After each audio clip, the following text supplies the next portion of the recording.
El día en que Jezabel murió fue como ningún otro en Jezreel, una antigua ciudad y la capital del reino del norte de Israel. Este día marcó la ejecución de la infame Jezabel.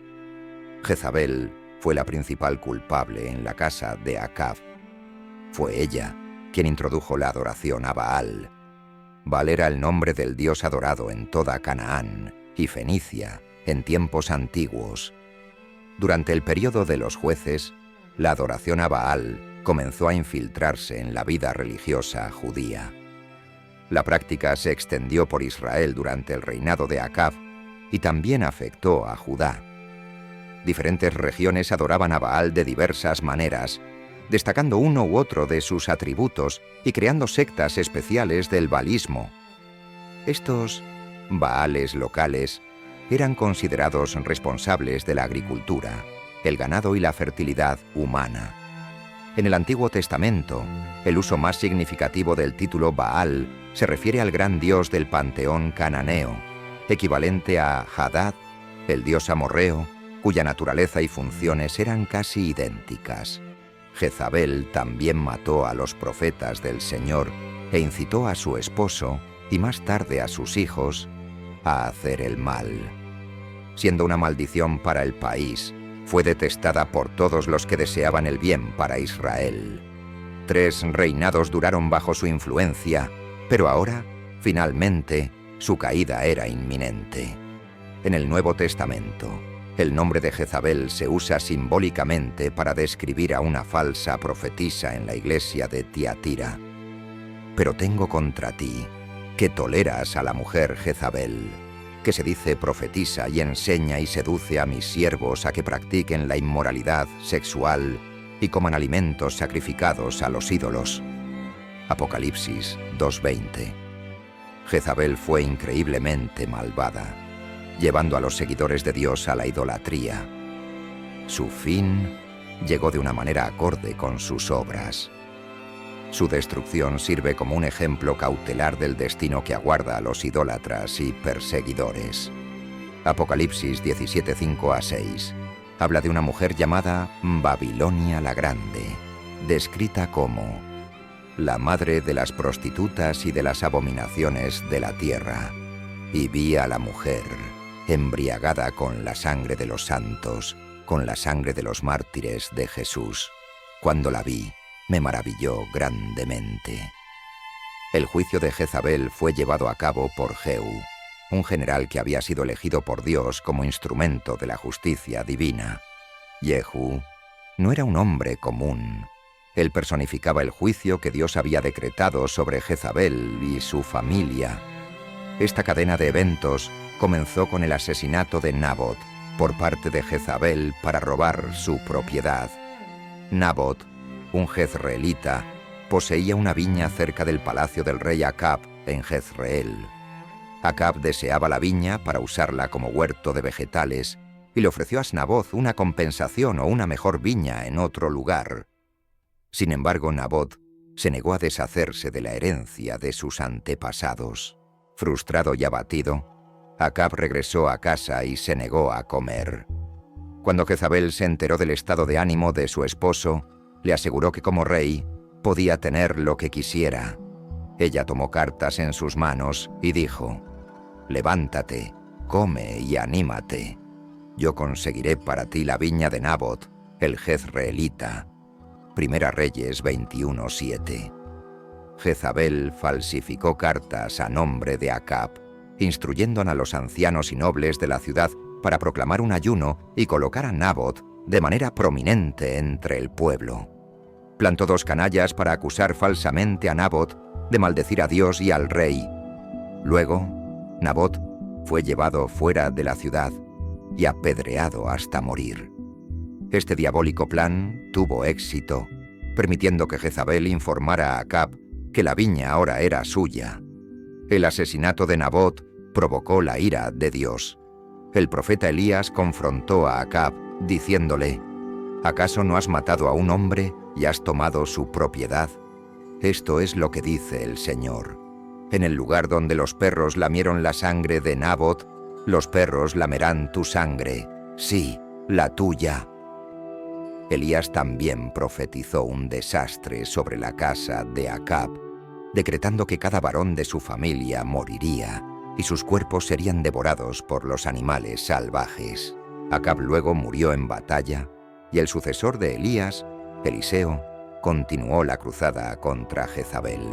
Eliseo ungió a Jehú como rey de Israel, encargándole ejecutar el juicio divino. Jehú ya había matado al hijo de Jezabel, Joram, disparándole una flecha en el corazón. La propia muerte de Jezabel se convirtió en un espectáculo de retribución divina. Jezabel, consciente del juicio que se avecinaba, sabía que Jehú había ejecutado a su hijo y arrojado su cuerpo sobre la parcela de Naboth, cumpliendo la palabra del Señor. También sabía que Jehú ahora venía a Jezreel, donde no podía escapar de su destino. A pesar de la amenaza inminente, Jezabel no se acobardó de miedo. En cambio, se colocó en una ventana mirando hacia la puerta de la ciudad, preparada para confrontar y desafiar a Jehú. En lugar de esconderse como alguien aterrorizado por la venganza divina, Jezabel se expuso audazmente, despreciando la idea de retirarse. Su desafío se burlaba del miedo mismo. Un corazón endurecido contra Dios a menudo trata de enfrentarse a Él, pero la historia muestra que nadie ha endurecido su corazón contra Dios y ha prosperado. En lugar de mostrar humildad o lamentarse por la muerte de su hijo, Jezabel se pintó la cara y se adornó para parecer grandiosa y majestuosa. Esperaba que su apariencia real intimidara a Jehú, haciéndolo dudar y posiblemente perder credibilidad. Sin embargo, este acto de autoglorificación contrastaba radicalmente con el arrepentimiento que Dios requería de su pueblo. El Señor había llamado a su pueblo a la humildad. En aquel día, el Señor Dios de los ejércitos os llamó a llorar, a lamentaros, a afeitaros la cabeza y a vestir de cilicio. Pero en lugar de eso, hay alegría y regocijo, matando bueyes y sacrificando ovejas, comiendo carne y bebiendo vino, diciendo: comamos y bebamos, porque mañana moriremos. Isaías 22, 12-13. El corazón impenitente de Jezabel era una señal de su ruina inminente. Ella confiaba en las apariencias externas en lugar de en una transformación interior. Aquellos que dependen de las apariencias deberían examinarse honestamente a sí mismos y reconocer su necesidad de arrepentimiento. Jezabel no mostró temor alguno a Jehú, el instrumento de la venganza de Dios. En cambio, lo desafió con una pregunta.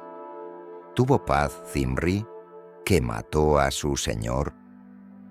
Jezabel hizo referencia a Zimri, un hombre que alcanzó el trono mediante traición y derramamiento de sangre, solo para perecer en 7 días. Al mencionar a Zimri, intentó desanimar a Jehú, sugiriendo que su destino no sería diferente. Sin embargo, su comparación era errónea. Zimri actuó por ambición egoísta y crueldad, mientras que Jehú fue ungido por un profeta y ejecutó órdenes divinas. Al comparar a personas o acciones, es vital distinguir entre aquellos motivados por el mal y aquellos que cumplen un propósito más alto. Sin inmutarse ante las amenazas de Jezabel, Jehú llamó a los que estaban cerca de ella. Gritó: ¿quién está de mi lado? ¿Quién? 2 Reyes 9:32.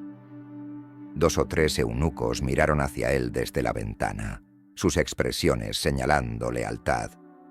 Jehú les ordenó: «Tírenla». Sin dudar, los eunucos obedecieron, lanzaron a Jezabel desde la ventana, y su cuerpo cayó al suelo. Su sangre salpicó las paredes y los caballos de Jehú, y Jehú la pisoteó. La muerte de Jezabel simbolizó la justicia divina. Así como Naboth fue falsamente acusado y apedreado, ahora Jezabel enfrentaba un destino similar. Incluso sus sirvientes se volvieron en su contra, mostrando que su reinado de maldad había alienado a los más cercanos a ella. La misión de Jehú, aunque dura, fue justificada por el mandato de Dios. La desaparición de Jezabel sirvió como un recordatorio poderoso de las consecuencias de desafiar la autoridad divina y negarse a arrepentirse. Aquellos que desafían el juicio de Dios finalmente enfrentan su caída. Jehú levantó el estandarte e hizo una proclamación, al igual que Moisés cuando preguntó: ¿quién está de parte del Señor? Y el salmista que declaró: ¿quién se levantará por mí contra los malhechores? ¿Quién se pondrá de pie por mí contra los que practican la iniquidad? Salmo 94, Sedici. Una vez que el trabajo de la reforma había comenzado, era necesario preguntar quién lo apoyaría. Los propios sirvientes de Jezabel la traicionaron y la entregaron a Jehú para que ejecutara su justa venganza. 2 o 3 eunucos miraron a Jehú con expresiones que lo alentaron a creer que estaban de su lado. Los llamó, no para arrestarla o retenerla hasta nuevas órdenes, sino para lanzarla inmediatamente. Este acto de arrojar la cabeza abajo desde una altura reflejaba el apedreamiento de los criminales. Como resultado, Jezabel experimentó el mismo castigo que una vez infligió a Nabot. Según 2 Reyes 9:33, Jehú ordenó: «Tírenla». Así que la arrojaron, y su sangre salpicó en la pared y en los caballos, y Jehú la pisoteó. Si el mandato de Dios justificaba a Jehú, entonces el mandato de Jehú justificaba a los eunucos. Tal vez albergaban un desdén oculto por la maldad de Jezabel. Tal vez resentían su crueldad y encontraban satisfacción en su caída. También es posible que actuaran por autodefensa, con la esperanza de ganarse el favor de Jehú y asegurar sus posiciones en su corte. El cuerpo de Jezabel golpeó la pared, el pavimento y luego los caballos, que la pisotearon mientras yacía muriendo. Esta fue una muerte muy humillante y brutal, adecuada para alguien tan orgulloso y cruel como Jezabel. Al presenciar su destrucción, solo se podía declarar que el Señor es justo. La profecía se cumplió, ya que incluso los perros completaron su vergüenza y ruina. Después de que Jehú se refrescara en el palacio, reflexionó sobre su destino. Aunque era una persona malvada, ordenó su entierro por respeto a su estatus real. Jezabel era, después de todo, hija de un rey, esposa de un monarca y madre de un rey. Según 2 Reyes 9:34, Jehú dijo: «Ve ahora a esta mujer maldita y entiérrala, porque es hija de un rey». Sin embargo, aunque Jehú olvidó momentáneamente las palabras del profeta, Dios no las había olvidado. La profecía de 1 Reyes 21:23 predecía: «Los perros comerán el cuerpo de Jezabel en el territorio de Jezreel, y no habrá quien la entierre». Cuando los hombres de Jehú fueron a enterrarla, encontraron solo su calavera, pies y las palmas de sus manos. Los perros hambrientos habían devorado el resto. Su cara pintada había desaparecido. Su dignidad fue despojada y su linaje no tenía importancia para los perros. Esto sirve como un sombrío recordatorio. No importa cuán mucho mimen o adornen nuestros cuerpos, eventualmente se descompondrán, convirtiéndose en comida para los gusanos debajo de la tierra. Cuando Jehú se enteró de lo que quedaba, recordó las aterradoras palabras pronunciadas acerca de Jezabel. «Los perros comerán el cuerpo de Jezabel en el distrito de Jezreel». No quedaba nada de ella, excepto los restos de su infamia. Jezabel, que alguna vez estuvo acostumbrada a hacer grandiosas apariciones con esplendor increíble, fue reducida a esto. Su persona pública, admirada por su belleza y majestuosidad, fue destruida. A partir de este momento, nadie hablaría de su magnificencia. Como observa Eclesiastés 8:10, «Vi a los malvados enterrados, que habían venido y se habían ido del lugar santo, pero fueron olvidados en la ciudad donde lo hicieron. Esto también es vanidad». Sin embargo, el caso de Jezabel ilustra otra posibilidad. A veces, como señala Eclesiastés 6:3, los malvados no tienen entierro. El final de Jezabel fue un escalofriante testamento a la justicia de Dios y la necedad de desafiarlo. Si un hombre engendra 100 hijos y vive muchos años, de modo que los días de sus años sean muchos, y su alma no se llena de bienes, y también que no tenga sepultura, yo digo que un nacimiento intempestivo es mejor que él. No quedó rastro de Jezabel, excepto en los textos sagrados. Nadie se atrevió a decir: este es el sepulcro de Jezabel. Por lo tanto, el nombre de los malvados se pudrirá y será olvidado, incluso sobre la tierra. La historia de Jezabel, desde su introducción de prácticas idólatras hasta su trágico final, sirve como un recordatorio poderoso de las consecuencias de la rebelión contra Dios y la maldad. Ella simboliza el peligro de desviarse de los caminos de Dios y las severas consecuencias para aquellos que llevan a otros al pecado. Su historia no es solo un relato histórico, sirve como una alegoría del juicio divino contra la idolatría, la injusticia y la inmoralidad. El juicio sobre Jezabel, profetizado por Elías como un acto de justicia divina, se cumple dramáticamente y sirve como un recordatorio solemne de la soberanía de Dios y el destino de aquellos que se oponen a él. Además, la historia de Jezabel es una advertencia contra el abuso del poder. Jezabel utilizó su posición para perseguir a los profetas de Dios y promover la adoración de dioses falsos, culminando en la muerte de Naboth y la usurpación de su viñedo. Su capacidad para manipular y controlar a otros para lograr sus fines revela la naturaleza destructiva del poder cuando se usa para fines injustos. Por otro lado, la historia nos anima a ser resilientes en la fe, incluso ante una gran oposición. Muchos de los profetas de Dios enfrentaron persecución bajo el reinado de Acab y Jezabel, pero se mantuvieron fieles. Esta resiliencia y fe inquebrantable son cualidades que cada creyente debe emular, confiando en que Dios es justo y recompensará la justicia. Señor Todopoderoso, que tu justicia y misericordia siempre sean recordadas mientras reflexionamos sobre las historias de fe y fracaso, de justicia y juicio.